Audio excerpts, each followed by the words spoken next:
Welcome to Science again.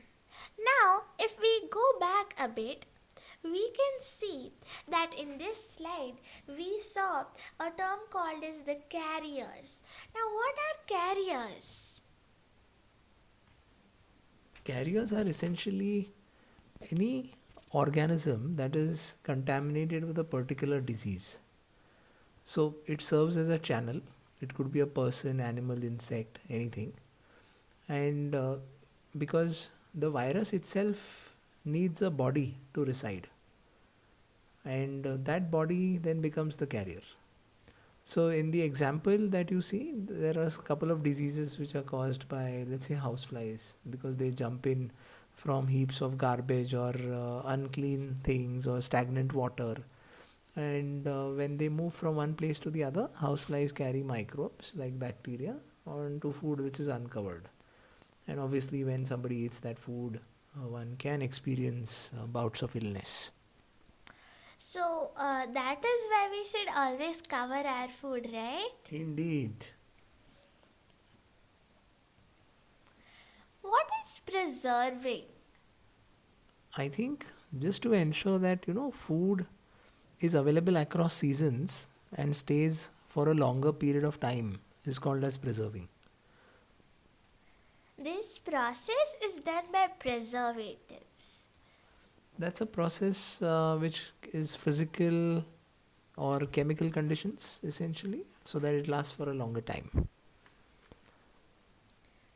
Dehydration in food. What's dehydration? What's dehydration in human beings? Is that what is shown here? Yes, but it is here. It is with the water content in our body.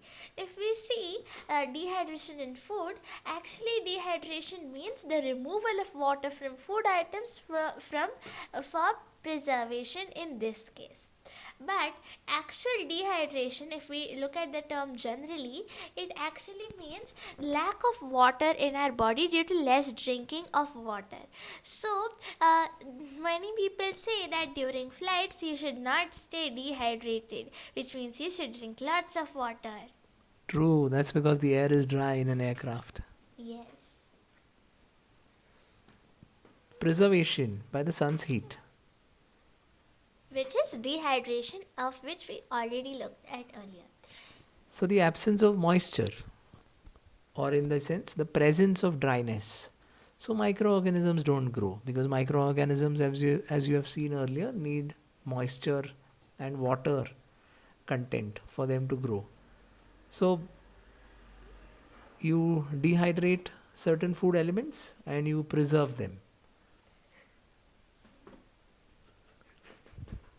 Preservation of food by heating. So heating at a high temperature, like boiling, can kill microorganisms in the food.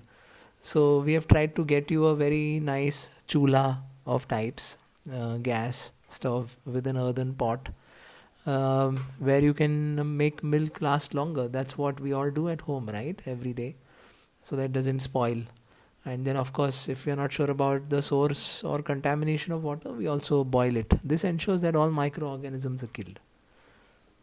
Preservation of food by refrigeration. In colder temperatures, microorganisms don't grow. So that's the reason why we all use fridge or refrigerators. Examples being juice, cake, milk, dairy items, all of that, vegetables. And of course, continuing with refrigeration, there's deep freeze. So all our refrigerators have a deep freeze section. And then there are large industrial deep freezers as well. So if you want to transport meat, fish, it's extreme cold. It's below 0 degrees, significantly below 0 degrees. And this prevents spoilage by microorganisms completely.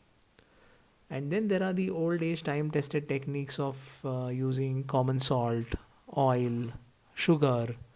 So here you can see fish being preserved by using common salt. Same with meat. Preservation by sugar. So you make something like a jam or a sugary syrup. And finally, enjoy those yummy jams. Bye. We will talk about preservation